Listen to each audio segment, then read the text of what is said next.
Nhar it-tnejn li għadda l-eks Prim Ministru Lorenz Gonzi ħareġ jikkritika lil whistleblower fl-iskandlu taż-żejt. Min kellu dik l-informazzjoni fidejh qabel, messu dik l-informazzjoni, ma għadx jistenna li ġejja l-elezzjoni ġenerali biex jirkeb il-karru politiku. Iġifieri aħna f'pajjiżna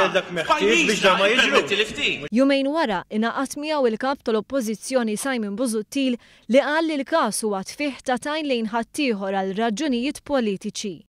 M'għandix dubju li Joseph Muscat uża dan il-każ biex jitfa' tajn lejn ħaddieħor għal raġunijiet politiċi. Issa Shadow Minister Jason Azzopardi akkuża lil whistleblower b'mala fede li tfisser intenzjonijiet ħżiena.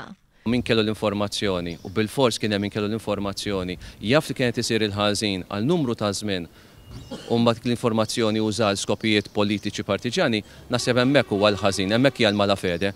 Bħal Lorenz Gonzi u Simon Busuttil, Jason Azzopardi dawwar il-kanuni fuq min tal-informazzjoni dwar dak li kien għaddej għal iktar minn darba. Bla dubju ta' xejn, naqblu illi il-ħażin għamlu minn kien jaf l-informazzjoni uħbija u uża skopijiet partiġani.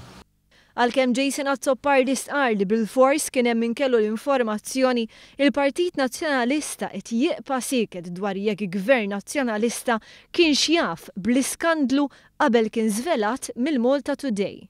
Semmen jiġifieri fil-Gvern ma kien hemm ħadd li jaf dwar dan il-każ.